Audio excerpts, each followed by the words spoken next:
함께 보실 하나님의 말씀은 누가복음 18장 1절로 8절까지 말씀입니다.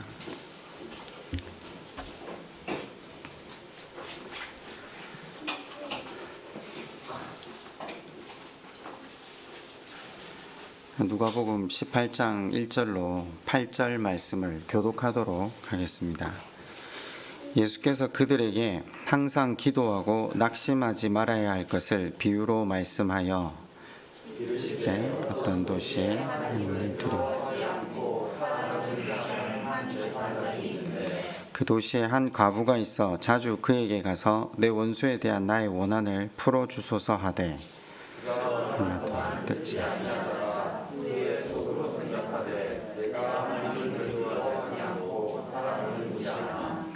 이 과부가 나를 번거롭게 하니 내가 그 원한을 풀어주리라. 그렇지 않으면 늘 와서 나를 괴롭게 하리라 하였느니라.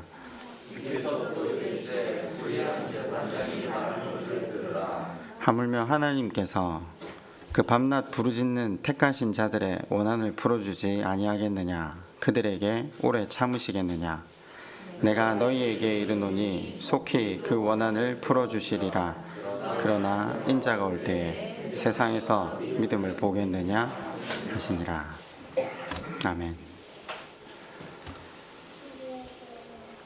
우린 지금 복음서를 살펴보므로 하나님이 어떤 분이신지를 배우는 중입니다.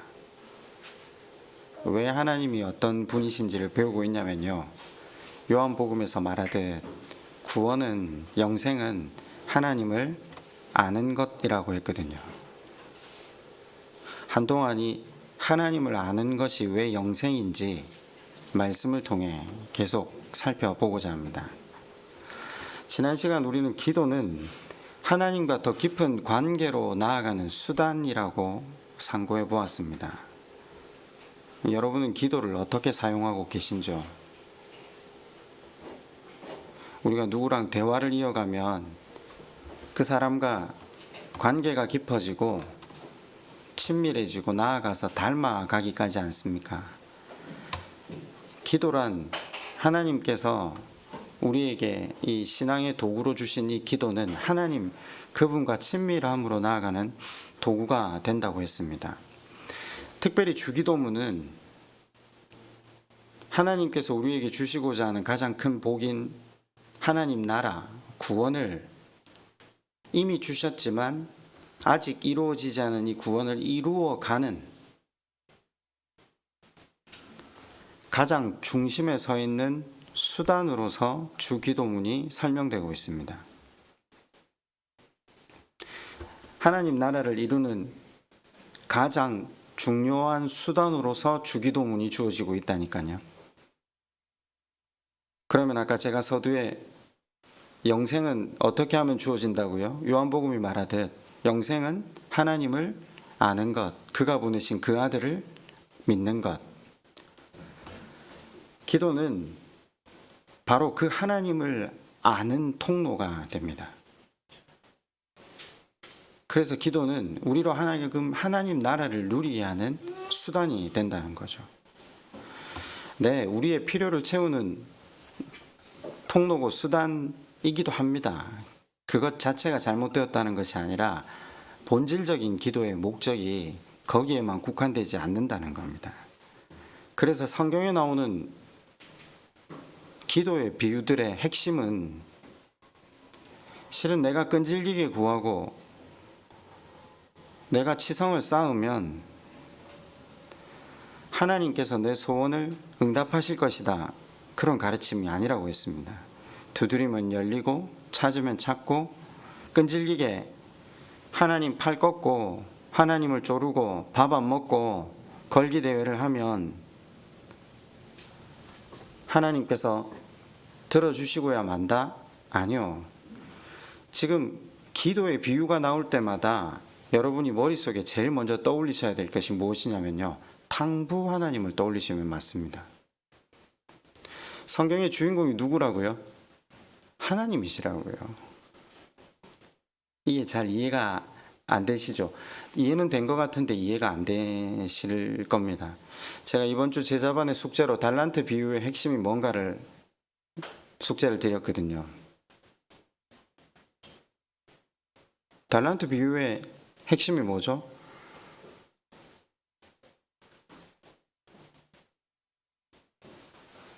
아니, 우리 평생 동안 달란트 비유 들어왔잖아요. 이제 주인공이 달란트도 아니고 종도 아니라니까요.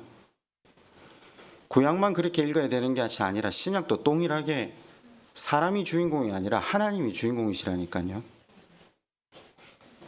우리가 그걸 못 봐요. 전부 다 일에 행위에만 국한돼 있다 보니까 성경이 말하고자 하는 말을 자꾸만 놓치는 것 같아요.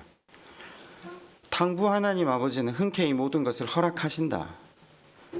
기도를 쌓아야 주시는 분이 아니라 밥을 굶어야 주는, 우리의 정성을 보여야 주는 아버지가 아니라 흔쾌히 모든 것을 허락하시는 아버지다. 인생의 가장 큰 복인 영원한 하나님 나라, 그 나라를 구하는 기도조차 당연히 응답하시는 하나님이다. 기도의 올바른 초점은요, 인간에게 맞추어지는 게 아니라 기도를 들으시는 하나님께 맞추어져야 하고요. 하나님이 어떤 분이신가에 지금 초점이 계속 맞추어져서 복음서는 이야기를 하고 있는 거죠. 우리는 머릿속에 기도하면 제일 먼저 떠올리는 게 뭐냐면요, 얼마나 자주 기도하는가, 내가 정해놓은 시간에 꼬박꼬박 기도를 하고 있는가, 내가 얼마나 뜨겁고 간절하게 기도를 했는가. 실은 성경이 말하는 것은 그게 초점이 아닙니다. 기도하면 우리는 제일 먼저 열심이라는 단어가 떠오르지만 이제부터 이런 단어를 좀 떠올리셨으면 좋겠어요. 기도하면 제일 먼저 떠올라야 하는 것은요, 내가 바라보는 아버지입니다.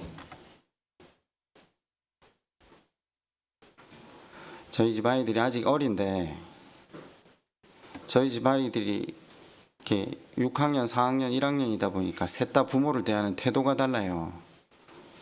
아이들이 이제 나이가 들어가면서 조금씩 자기중심적이 되니까 표현하는 행동이나 말도 굉장히 심기를 건드릴 때가 있거든요. 그런데 그 아이들이 어떻게 말하든가 어떤 태도를 취하든가 금식하지 않아도요, 정성을 들여서 말하지 않아도요, 다 들어줘요. 우리의 태도에 있지 않다니까요. 육신의 부모도 우리 자식을 사랑하는 데 있어서 무한한 찐데, 우리를 지으신 우리 아버지는 그렇지 않다는 걸 지금 비유를 통해서 계속 설명하고 있는 성경. 내가 구하는 것보다 나보다 더 먼저 그걸 베풀어 주시길 원하시는 분이라는 겁니다. 좋은 것만 골라서 주시려는 하나님인 줄 알라는 겁니다. 제발 그분을 좀 알라. 지금 이게 이 비유의 핵심입니다. 그러면 우리 기도 생활이 다른 국면으로, 다른 차원으로 접어들지 않겠습니까? 불의한 재판관, 당분간 제가 뭘 설명할 거라고요? 하나님, 그분이 누구신가? 말 그대로 복음입니다. 이제까지도 계속 설명하고 있는 연장선에서 하나님이 어떤 분이신가? 오늘 이 불의한 재판관의 본문도 똑같이 하나님이 어떤 분이신가를 설명하는 본문입니다. 근데 실은 우리가 불의한 재판관 이 비유를 통해서 기도를 어떻게 해야 되는가로 가르침을 받기도 했거든요. 끈질기게 해야 된다. 하나님이 귀찮을 정도로 매달리면 포기하지 않고 기도하면 하나님 반드시 들어주신다. 우리가 사실 이 비유를 통해 그렇게만 설명을 들었는데, 기도해야 됩니다. 저는 지금 제가 앞에 25번이나 기도를 설명하면서 기도해야 된다고 했습니다. 근데 기도의 주체가 바뀌어야 된다고 설명을 한 거죠. 내가 주체가 되는 게 아니라 하나님 나라를 구하는, 하나님이 주체가 되면, 돈 구하지 않고 세상의 성공 구하지 않는다고 하나님 주체가 되는 건 아니잖아요. 우리 그렇게 기도해. 좋은 교회 만들어주세요. 저 사람들 변하게 해주세요. 그거 하나님 못하세요. 그렇죠. 하나님 못하시는 게 있다니까요. 전능하시지만, 이것도 나중에 설명을 좀 할게요. 전능하시지만 자유를 주셨잖아요.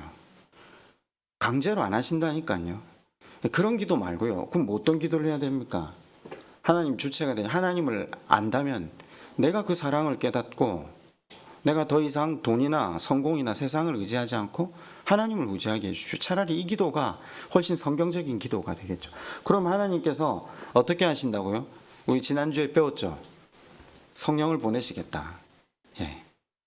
성령의 조명하심을 따라 우리로 하여금 그 하나님 그분의 깊은 사랑을 알게 하겠다.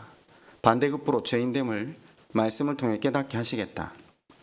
자, 누가복음 문맥상에서 오늘 이 비유를 살펴보면요, 본문은 기도에 대한 가르침이 아니라 종말론적 신앙인의 자세를 가르치고 있습니다.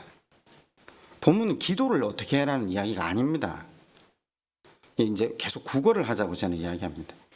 말세를 사는 신앙인들이 어떤 삶을 살아야 하는가를 비유가 가르치고 있습니다. 조금 엉뚱한 이야기 같죠. 지금 갑자기 기도 이야기하다가 불의한 재판관으로 기도로 교훈을 삼는다. 주제가 완전히 빗나가 있는 겁니다. 엉뚱한 이야기입니다. 왜냐? 보십시다. 18장 1절에서 지금 본문이 시작했지만 문맥을 이해하려면 이 이야기를 지금 누구에게 하는지를 살펴야 되지 않습니까? 17장 앞에 보면 살필 수 있거든요. 17장의 후반부 주제와 내용이 뭔가 17장 20절로 한번 가보실래요? 어떤 질문에 대해서 지금 답을 하고 있는가 18장이 17장 20절에 바리새인들이 하나님 나라가 어느 때 임하니까 묻거늘 예수께서 대답하여 이르시되 하나님 나라는 볼 수 있게 임하는 것이 아니라. 자, 종말에 대해서 묻고 있죠. 22절 또 제자들에게 이르시되 때가 이르니니 너희가 인자의 날 하루를 보고자 하되 보지 못하리라. 자, 22절에 같은 주제를 가지고 지금 이야기를 하지만 한쪽은 앞에는 바리새인, 뒤에는 제자들. 그 17장 후반절에 보면요, 26절 이하로 한번 볼까요? 노아의 때 된 것과 같이 인자의 때에도 그러하리라. 또 롯의 때와 같으리니 사람들이 먹고 마시고 사고 팔고 심고 집을 짓더니 롯이 소돔에서 나가던 날에 하늘로부터 불과 유황이 비오듯 하여 그들을 멸망시켰느니라. 인자가 나타나는 날에도 이러하리라. 인자가 나타나는 날은 어떤 날입니까? 두 번째, 다시 오실 재림을 이야기하는 거죠. 18장 비유가 이제 이 바리새인과 서기관과 제자들의 질문에 대해서 등장합니다. 그러면 우리가 지금 방금 읽은 18장 1절부터 8절까지 비유의 마지막 8절이 뭐라고 이야기하는지 보면 이게 핵심이 어딘가인지 알 수 있지 않겠습니까? 8절이 뭐라고 합니까? 다 같이 읽어볼까요? 자, 시작.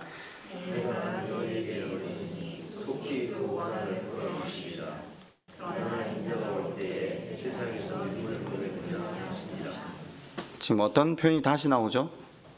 인자가 올 때에. 무슨 소리죠? 종말론 이야기하고 있다는 겁니다. 이해가 가십니까? 지금 본문이 그냥 문맥을 따라 살펴보면 제가 누가복음 전체의 주제가 뭐라고 한번 말씀을 드렸죠.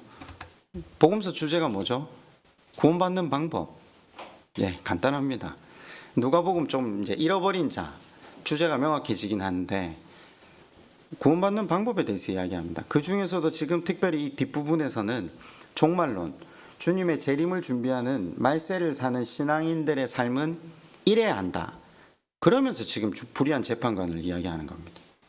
기도 이야기하는 게 아닙니다.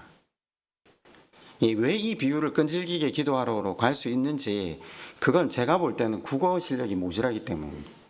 문맥을 살펴보면 17장의 종말론적 주제를 계속해서 이야기하다가 18장 1절에 기도를 말한다고 해서 기도가 주제가 아니라는 거죠.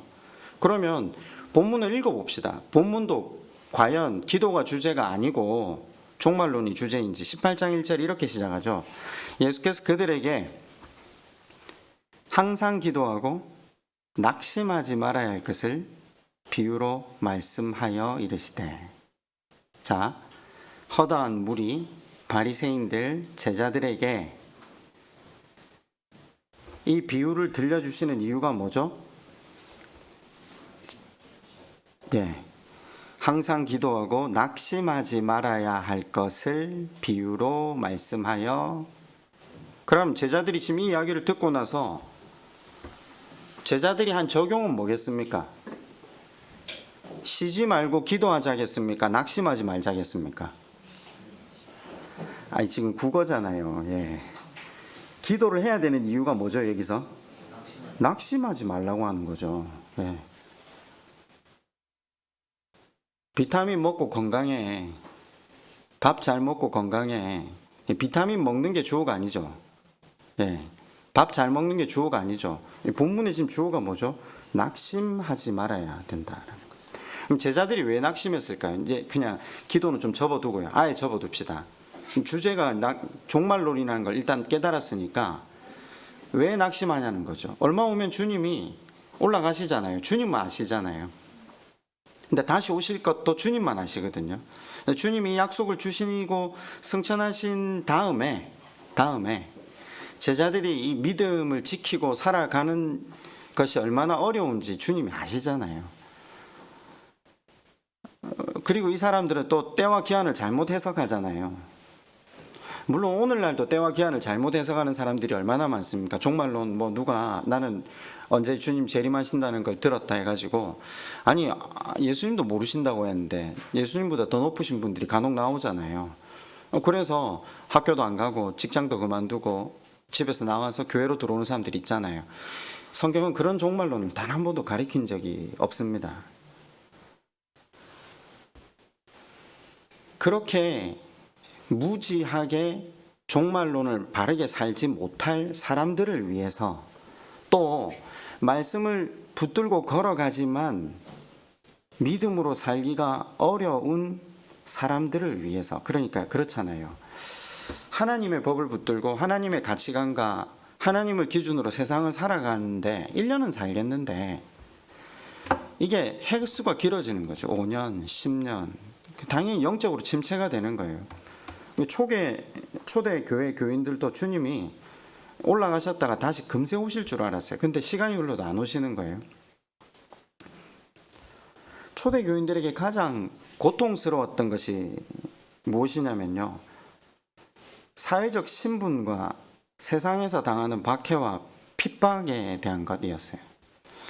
히브리서 11장 35절로 한번 가보실래요? 히브리서 11장 35절입니다. 초대 교인들의 삶이 어떠했는가를 히브리서 11장 35절로 38절이 잘 설명해 주고 있습니다. 히브리서 11장 35절부터 38절인데 어떤 이들은 더 좋은 부활을 얻고자 하여 심한 고문을 받되 구차히 풀려나기를 원하지 아니하였으며 또 어떤 이들은 조롱과 채찍질과 아니라 결박과 옥에 갇히는 시련도 받았으며 돌로 치는 것과 톱으로 켜는 것과 시험과 칼로 죽임을 당하고 양과 염소의 가죽을 입고 유리하여 궁핍과 환난과 학대를 받았으니 그들이 강야와 산과 동굴과 토굴에 유리하였느니라. 아마 유럽에 여행을 가보신 분들은 카타콤베 같은 곳을 돌아보셨다면 어떤 이들은 태어나서 평생 빛을 보지 못한 이들도 있다는 걸 들으셨을 겁니다. 로마의 식민지로 살아가니까 로마로부터의 핍박, 하나님 법을 섬기니까, 유대교로부터 떨어져 나갔으니까 같은 동족인 유대인들로부터의 핍박. 사실상 사회적 신분, 집이 다 포기했거든요. 세상에서 무언가를 기대하는 것이 끊어진 사람들이잖아요. 주님이 약속하시고 오신다 하셨는데 안 오세요. 10년, 20년, 30년, 40년, 50년이 흘러가는 거죠. 당연히 신앙이고 뭐고 하나님이고 다 포기하고 싶지 않겠습니까? 언제까지 동굴 속에 숨어 살아야 되냐? 옆에 사람들이 죽어가요. 소망이 끊어지고 낙심이 되는 상황이죠. 근데 기독교인들이라면 동일한 질문을 지금 이 초대 교인들만 하는 것이 아니라 우리도 마찬가지로 하나님 앞에 다른 표현을 하지 않습니까? 하나님, 제가 이 가정을 지켜야 됩니까? 예? 제가 저런 아내와 살아야 됩니까? 제가 지금 남자니까 표현을 그렇게 했습니다. 그냥. 근데 하나님이 제도, 인생에게 주신 제일 첫 제도가 결혼 제도잖아요. 그죠? 창세기에서 바로 나오니까요. 왜 주셨을까요? 우리 뭐 행복하게 살라고? 물론 하나님 우리를 불행하게 살려고 하는 의도는 없으세요. 행복하게 살려고. 근데 인생의 가장 큰 복이 뭐죠? 하나님 나라. 이 성경은 계속해서 하나님 나라를 가르칩니다. 이 땅에서 행복이 없다 이 말을 하려고 하는 건 아닙니다. 결혼을 통해서 하나님은 우리를 하나님 형상 닮게 만드신다고 합니다. 하나님 이 땅의 모든 상황과 사람들을 재료 삼으셔서 우리로 하나님 나라를 이루는데 사용하신다고 하십니다. 근데 우리는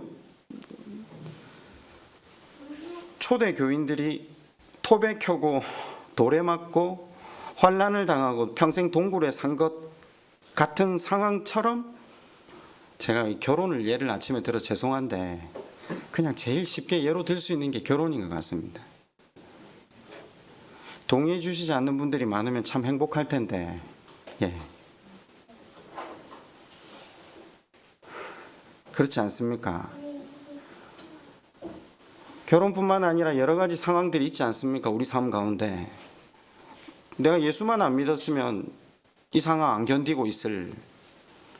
내가 예수만 안 믿었으면 이거 하나님이 허락하신 사람이라고 상황이라고 생각하지 않고 떠나버릴 수 있는.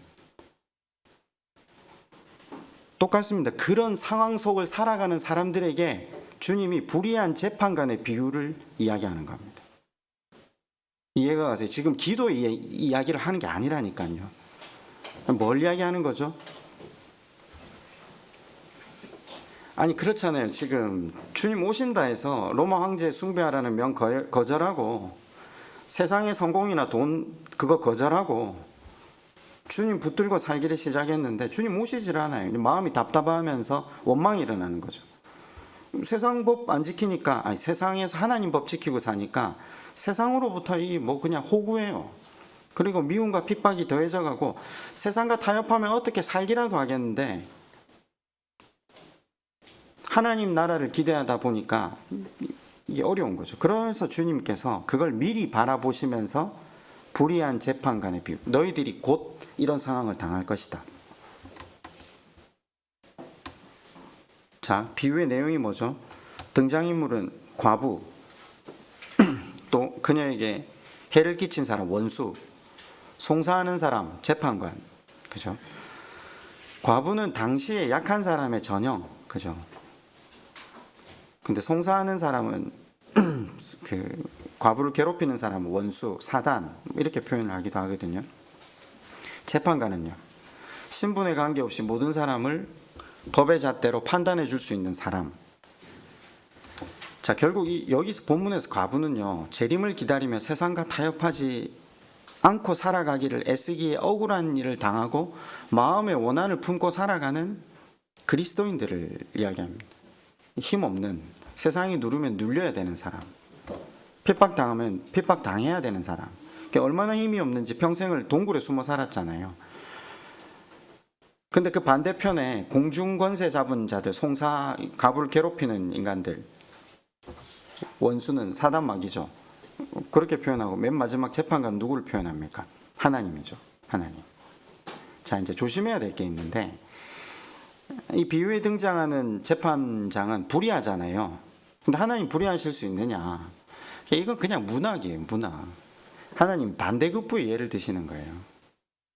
그냥 이걸 설명하고 자시고 할 이유가 없는 것 같은데 우린 자꾸 여기 들어가서 하나님 불의하실 수 있느냐 이야기하려고 하는 논지가 그게 아니잖아요.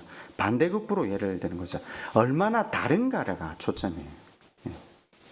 이 불의한 재판관은 어떤 캐릭터죠? 하나님도 안 두려워, 사람도 안 두려워하고 무시한다고 하죠.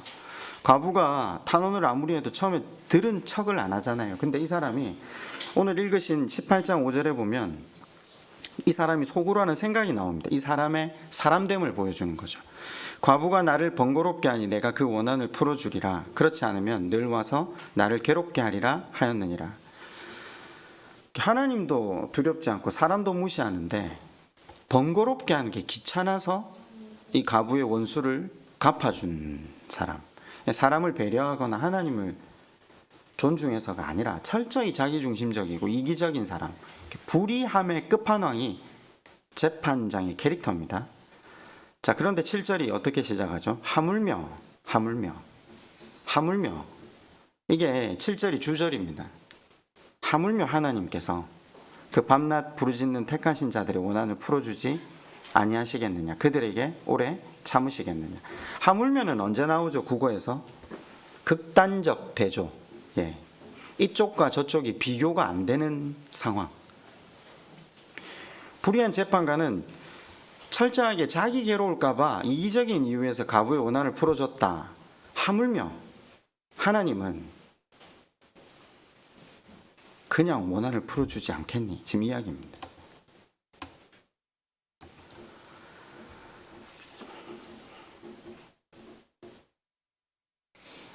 여러분, 성경이 하나님 중심이라고, 하나님 주인공이라고 숱하게 이야기를 들어도요, 이게 변하지 않는 이유가 우리가 오랫동안 너무나 인간 중심으로 성경을 봐왔기 때문입니다. 제가 지난 시냇가 교회가 서고 여기까지 오면서 계속해서 구약 말씀을 쭉 살피면서 구약에 나왔던 우리가 위인으로 알았던 신앙의 존경할 만한 인물로 알았던 사람들의 삶을 성경을 통해 한 명 한 명 살피면서 우리가 배운 게 뭐죠? 로마서가 말하는 그대로 인간이 소망이 없는 죄인이라는 걸 배웠습니다. 한결같았잖아요. 만나본 모든 사람이. 아브라함부터 요 최근에 끝난 사무엘하 다윗 같은 경우에 제가 마지막 설교 제목을 인간 실격 다윗이라고 붙였거든요. 그냥 소망이 없어요. 하는 짓 보면. 근데 왜 하나님 마음에 합했다고 해요? 왜 이 사람이 천국에서 큰 자라고 해요? 그가 하나님 앞에 자기가 누군지를 토했기 때문이에요. 그리고 그런 자신을 하나님이 무한하게 사랑하신다는 것을 알았기 때문이에요. 기독교는 내려가는 것이라고 했습니다. 그런데 사람들이 올라가기를 애쓰지만 내려가기를 애쓰는 사람은 없는 것 같습니다. 야고보서 제일 마지막에 야고보서의 주제가 나온다고 했잖아요. 믿음의 기도는 병든 자를 고치나니, 그래서 너희가 할 수 있다면 믿음의 기도를 해서 기도의 능력을 바라봤으면 좋겠는데, 그렇지만 야고보서 맨 마지막 부분에 그렇지만 드디어 야고보가 하고자 하는 말을 하기 시작하거든요. 그러면서 제일 먼저 뭐라고 이야기하는지 아십니까? 서로 죄를 고백하며. 이 말씀이 깨달아졌으면 참 좋겠습니다. 그리고 의인의 기도는 간구하는 역사가 큽니다 라고 이야기합니다. 의인이 누구죠? 자기가 죄인인 줄을 알고 하나님밖에 소망이 없다는 걸 깨달은 사람. 이게 모든 성경이 계속해서 반복적으로 하고 있는 동일한 이야기입니다. 그쪽으로 가는 거죠. 생각해 보세요. 그런 인간들, 그러니까 말 그대로 인간 실격 같은 존재들의 연속이 성경의 이야기인데, 사사기 같은 경우는 그 극치를 다루는 것 같이 보입니다. 하나같이 죄인들이라서 자기가 저지른 죄 때문에 어떤 결과물들을 받아 누려서 이 사람들이 신음을 하잖아요. 신음하거든요. 근데 신음을 하면서 어디에서 나온 신음? 하나님 쪽으로 신음을 했는가 봐요. 그랬더니 하나님이 그걸 회개라고 하시네요. 사사기엔 단 한 번도 회개라는 말이 나오지 않아요. 신음, 고통 속에서 부르짖었다. 아니, 실은 아담의 회개부터 카인의 회개로 모든 회개는 회개다운 회개의 요소를 갖추지 않은 게 많아요. 그런데 하나님은 한결같이 회개로 쳐주셨어요. 아니, 우리 그렇잖아요. 그걸 왜 회개로 쳐주냐고. 그게 회개라는 근거가 어디 있냐고 우리 질문을 항상 하거든요. 근데 주인공은 사람이 아니라니까요. 그걸 회개로 치고 계신 하나님이라니까요. 5시에 왔는데 한 데나리온을 주는 게 하나님이시라니까요. 근데 이게 우리 입장에서 보면 바뀌잖아요. 만약에 제가 아버지라는 표현을 안 쓸게요. 저희 아빠가 아직 우리 하나님을 온전히 영접하지 못했어요. 근데 우리 아빠가 죽기 직전에라도 하나님, 제가 이 땅에서 쟤만을 위해 살았습니다. 이제라도 하나님을 붙듭니다 라고 하면 하나님 구원해 주실까요? 안 구원해 주실까요? 하나님 그런 분이시라니까요. 저 일평생 기도하는 게 그거 한 가지예요. 우리에게 근거되어 있지 않다니까요. 근데 우리가 이걸 너무 착각해요. 성경은 계속 그걸 이야기해요. 저 인간들이 죽을 때까지 악한 짓 하고 자기 중심으로 살았는데 죽기 직전에 두려움에 질려서 하나님을 구하는데 그걸 회개로 받으시고 구원을 이루시는 분. 그런데 우리가 회개한다면요, 우리가 이 땅을 살아가면서 내게 소망이 없고 아버지 하나님이 소망이시라고 회개한다면요, 아니 그럼 우리가 이 땅에서 얼마나 그 하나님으로부터 누리는 자유함과 기쁨과 은혜 가운데 살아갈 수 있냐는 거죠. 이 사람은 귀찮아서 그랬지만 하나님은 내가 가서 아뢰 기도 전에 내 기도 제목을 아시는 분이라니까요. 나보다 더 내 문제를 알고 계셔서 나를 선한 길로 한 걸음씩 한 걸음씩 인도하고 계세요. 그죠? 물론 우리 기도를 듣기 원하세요. 근데 우리가 기도한 것보다 늘 더 좋은 것으로 채우시는 하나님이시잖아요. 사실 이게 우리가 워낙 기도를 촉구하는 비유라고 알려져 있기 때문에 제가 지금 여기에 대해서 반론하는, 변증하는 설교를 하고는 있지만 이게 가치가 없다는 걸 알면서도 여긴 종말론이에요. 그래서 복음서에 나오는 종말론을 바르게 배우면요, 더 이상 계시록에 대한 궁금증이 사라져요. 엄밀하게 말하면 앞에서 말한 종말론의 주제랑 뒤에서 말하는 종말론의 주제는 항상 같아요.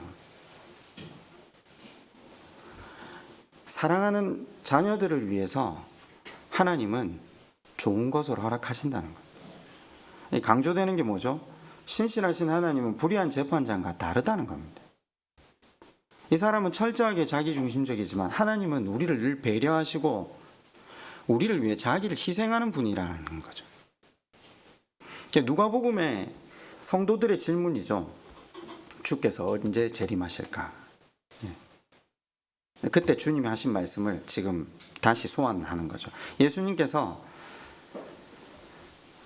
이 환난과 고통 속에 살아가는 우리의 기도를 들으시는 분이냐? 늘 그러하다. 지금 그 이야기죠. 그 이야기를 먼저 못을 박는 겁니다. 그러면서 예수님이 우리에게 이렇게 말씀하시죠. 너희는 먼저 그 나라와 그 의를 구하라. 여러분, 우리가 하나님 그 의를 구하지만 세상을 살아가면서 얼마나 낙심이 되고 낭망하기 쉽습니까? 왜냐하면 주변을 돌아보면요, 하나님의 의가 실현되기보다 인간의 완악함이 흥황한 것처럼 보이거든요. 악인들이 더 잘 살고 더 잘 나가는 것처럼 보여요. 예수 믿는 사람들은 늘 근심 걱정에 눌린 사람 같고요, 안 믿는 저 인간들은 근심 걱정 하나 없이 잘 사는 것 같아요. 안 그래도 힘든 삶을 사는데 우리는 하나님 말씀까지 순종해야 되니까 더 손해보는 것 같아요. 그냥 거짓말 한번 하고 넘어가면 일이 만사가 풀리는데 얻을 수 있는 게 많은데 그것마저 내려놓아야 돼요. 세상 살면서 힘들어지는 일이 훨씬 많아요. 예수 믿으면요. 아니 그렇잖아요. 땀 흘려서 수고한 것만 너희의 수확이 되게 하시겠다. 그 이외에는 불의한 재물이다. 주식하지 말래요. 그죠? 부동산 투자해서 불의한 재물을 얻지 말래요. 그거 너희 손 사이로 다 흘러보내겠다고 성경이 약속하잖아요. 근데 실은 우리는 하나님 안 믿어요. 그렇게 따지면요. 하나님이 그 손 사이로 다 흐르게 하시겠다고 선포하고 계시잖아요. 도전하는 거죠. 또 그 사람들 말고 반대로 또 그걸 믿고 그 돈놀이 하지 않고 세상에서 성공 바라보지 않고 하나님 의지해서 돈이 안 되는 쪽으로 가는 거예요. 근데 힘들어지잖아요. 그래서 하나님 그분을 찾는 기도를 할 때 하나님께서 어떻게 하신다? 지금 예수님 그 이야기 하시는 거예요. 예수님 계속 그 이야기를 반복하시는 거예요. 하나님 이 의를 부르짖는 기도, 하나님 나라와 그 의를 구하는 기도, 그거잖아요. 내가 말씀대로 살겠습니다. 내가 그거 포기하겠습니다. 내가 그거 할 수 있지만 그거 안 하겠습니다. 근데 그쪽으로 걷지 않겠습니다. 이 불의한 재판관의 비유를 통해서 하나님이, 예수님 우리에게 확신을 시키는 거예요. 너희들이 바라는 것보다 내가 너희들에게 더 좋은 걸 주려고 나는 일하고 있다. 더 큰 것 바라보시고 더 넓고 길게 바라보시면서 선한 것으로 응답하시겠다. 우리 눈에만 이게 응답되지 않는 것으로 보일 뿐이지 온 우주 만물을 창조하신 분이라니까요. 그분이 지금도 이 만물을 컨트롤하고 계시고, 그래서 그분이 나에게 모든 것을 맡겨. 그러면 내가, 그렇잖아요. 5시에 와도 은혜를 베푸시는 분이, 그분께 우리의 삶을 맡겨드렸을 때 그분이 왜 우리의 삶을 주관하시지 않겠습니까? 종말을 살아가는 우리에게, 주의 재림을 기다리는 우리에게 지금 하시는 말씀이에요. 왜냐하면 주님이 승천하시고 재림하실 그날 사이가 뭐죠? 여기를 종말이라고 불러요. 이미 아직 그 사이를, 이미 구원이 우리에게 주어졌고 아직 이루어지지 않은 이 사이를 종말이라고 불러요. 개혁교회는 간단하게 종말을 누가 예언한 그날 앞에, 그게 아니라 주님 다시 오실 날을 살아가고 있는 지금 우리가 사는 이 날을 종말이라고 하는데, 이 종말에 대한 비유로서 지금 오늘 불의한 재판관의 비유를, 말씀은 우리에게 증거하고 있는 거죠. 그런데 이 비유를 가지고 끈질기게 기도해야 된다. 강청해야 된다. 물론 끈질기게 기도하고 강청하는 기도가 나쁜 게 아니에요. 근데 지금 여기 비유는 그거하고 전혀 상관이 없어요. 대신에 지금 뭘 이야기하냐? 기도의 응답의 원인은 하나님의 성품에 있는 것이다. 인간에게 있는 게 아니라는 거예요. 내가 강청하고 떼쓰고 쫄라서 하나님이 기도에 응답을 하신다면 그 기도의 응답의 근거가 누구에게 있는 거죠? 내 떼쓰에 있는 거예요. 내 열심에 있는 거예요. 내 정성에 있는 거예요. 내 정성 때문에 하나님이 응답하신 게 되니까 우리가 늘 기도할 때 사람들에게 이렇게 이야기를 해요. 기도의 시간이 부족해. 아예 틀려먹은 거예요. 그냥 우리가 하나님을 더 알기 위해서, 하나님과 더 친밀해지기 위해서 기도해야 돼, 이렇게 말하는 건 옳죠. 무언가를 들어주시기 위해서. 그러니까 우리가 기도가 내가 초점이라는 거죠. 하나님의 성품에 근거해서 하나님 이 기도를 응답하시는 것을 기대하며 기도하는 것이 아니라, 강청하는 기도, 끈질기는 게 하는 기도의 위험이 거기 있다는 거죠. 거기 초점은 인간에게 있어요. 기도를 들으시는 하나님의 어떠하심에 맞춰져 있지 않다는 거죠. 본문은 뭐라고 이야기합니까? 하나님이 신실하기 때문에 기도하면서 낙심하지 말라는 겁니다. 나에게 근거한 기도 생활은 낙심일 수밖에 없습니다.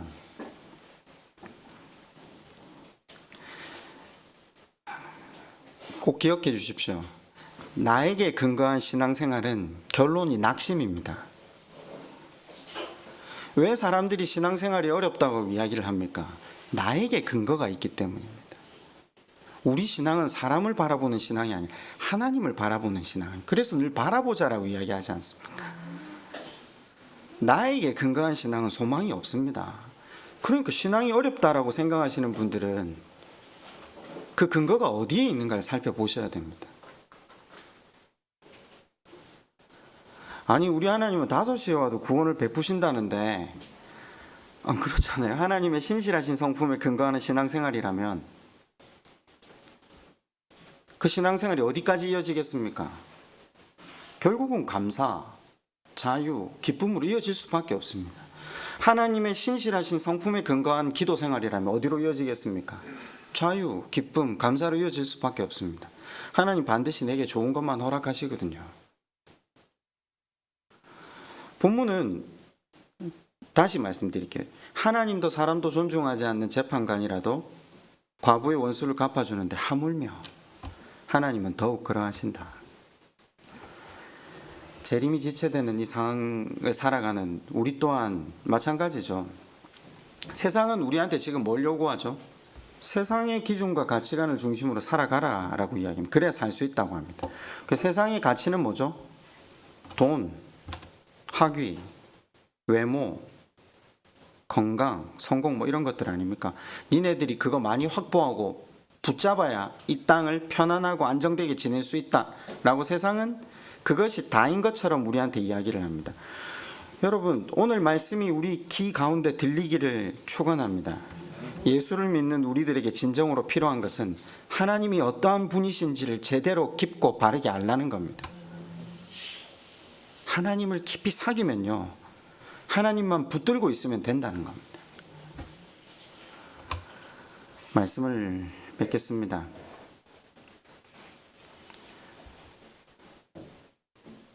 성경이 말하는 믿음은 지금 눈에 보이는 이 땅의 악인들이 흥황하고 세상에서 보이는 그 가치관을 쫓아야 성공할 것처럼 살아가는 것과는 전혀 다른, 보이지 않는 하나님을 붙들고 살아가는 그것이 믿음이라고 합니다. 이 불공평하고 공평치 못한 세상은 반드시 끝난다고 하나님 말씀하십니다. 심판하신다고 합니다.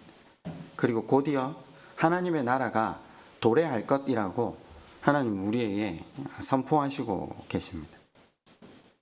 그래서 그 약속하신, 그 신실하신 그 하나님만을 붙들고 나아갑시다 라고 설교를 깔끔하게 끝맺었으면 좋겠는데 마지막 절은 살펴야죠. 18장 8절입니다. 그러나 인자가 올 때 세상에서 믿음을 보겠느냐. 자, 그 하나님 붙들고 그 하나님 바라보며 기도함으로 나아갑시다 라고 설교를 깔끔하게 맺어야 되는데 주님이 한마디를 덧붙여 놓으셔서 짚고 넘어가자는 거죠. 마지막 부분입니다. 인자가 올 때 세상에서 믿음을 보겠느냐. 한 주간 내내 우리의 심령을 좀 울렸으면 좋겠습니다. 우리가 진짜 하나님을 바라보고 살아가는가. 이 말씀이 우리의 마음을 깊이 울렸으면 좋겠습니다. 우리 한번 기도할까요?